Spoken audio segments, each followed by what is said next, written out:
මේ කිකිලි දාන බිත්තරේ දරුවට හදලා දෙනවා. දැන් ළමයා කොච්චර බිත්තර වලට ආසාව පෙරේතකම ඇති වුණාද කියන්නේ කිකිලි බිත්තර දානකන් ළමයා වාඩිලා ඉන්නවයිද. බිත්තරේ වැටෙනකොට මත දාලා අරගෙන අම්මට ගෙනත් දෙනවා අම්මේ මේක හදලා දෙන්න කියලා. දැන් අපි කවදාවත් නොසිතන දෙයක් අපි හිතන්නේ සත්තු වෛර බඳිනවා. අර කිකිලි වෛර බැඳා මේ දරුවට. එතනින් තමයි වෛරය පටන් ගත්තේ. කිකිලි බිත්තර දාන කාටවත් කන්න නෙමෙයි. ඒ තමන්ගේ පැටියා.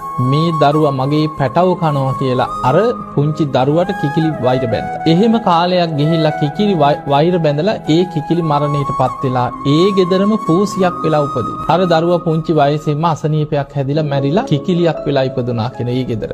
ඔන්න දෙවනි ආත්මයට එනකොට දැන් කිකිලි දාන බිත්තරේ අර පූසි කාලයන්. ඒ වෛරය යන්නේ ඒ විදිහට. මෙහෙම යනකොට දැන් කිකිලිට අර පූසි ගැන වෛරය උපදිනවා. දැන් කිකිලි මරණයටපත් වෙලා කොටි දෙනක් වෙලා ඉපදුනා. තුන්වෙනි අර පූසි මරණයටපත් වෙලා මුව දෙනක් වෙලා උපදින. දැන් මුව දෙන දාන පැටියා කොටි දෙන ඇවිල්ලා කාලය යනවා. ඔය විදිහට දිගට ආත්ම 500ක සංසාර වෛරයක් ආව කියනවා. දරුවෝ කන පැටව කන වෛරය. කොහොම ඇවිල්ලා අපේ බුදුරජාණන් වහන්සේ යක්ෂණිය. බොහෝම දරුණු යක්ෂණියෙක් වෙලා එක්කෙනෙක් වෛර බැඳගත්ත කෙනෙක් ඉපදිලා. අනික් කෙනා මනුස්ස ලෝකේ ඉපදුනා කාන්තාව.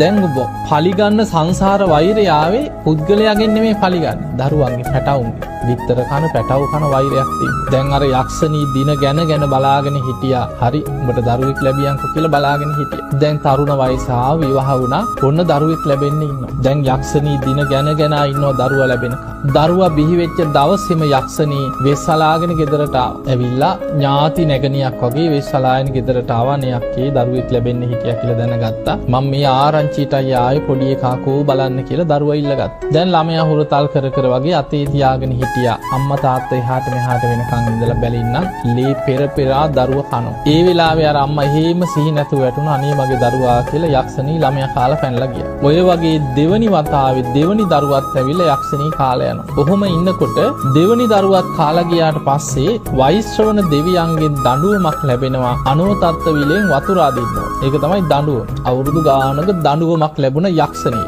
ඒක දෙවියන්ගේ රාජකාරී හැටියට පැවරෙන දේවල්. දැන් යක්ෂණීට මනුස්ස ලෝකෙ දිහා බලන්නවත් මිනිසුන්ගෙන් පරිගන්න වෙලාවක් නැහැ. දෙවියන්ගේ රාජකාරියක් දඬුවමක් දේව දඬුවමක් පැවරිලා. ඔය අතරේ තුන්වෙනි දරුවත් ලැබුණා. දැන් කලින් දරුවෝ දෙන්නම යක්ෂණී කාලා ගියා. මේ අම්මා තාත්තා පුදුම බයෙන් දරුවා ලැබුණාට පස්සේ දරුවා හදාගත්තා. හැබැයි අවුරුද්දක් දෙකක් ගියා යක්ෂණී එන පාටක් නැහැ. දැන් අර බයක් ටික නැති වුණා. ඊට පස්සේ කල්පනා කරා නේ අපේ නෑදෑයන්ටවත් දරුවා පෙන්නුවේ නැහැ. බයට වෙස්සලාගෙන ඇවිල්ලා නෑදෑයෙක් විදිහට එයි කිය. දැන් නම් යක්ෂණී එන පාටක් නැහැ. අපි දරුවා අරගෙන අපේ නෑදෑයෝ ළඟට යන් කියලා දරුවත් වඩාගෙන දැන් ගමන පිටත් වුණා. කොහොම යනකොට සවැත් නුවර ජේතවනාරාමේ හරහා තමයි ඔය ළඟින් තමයි පාර තියෙන්නේ. කොහොම යනකොට පොකුණක් තිබ්බා.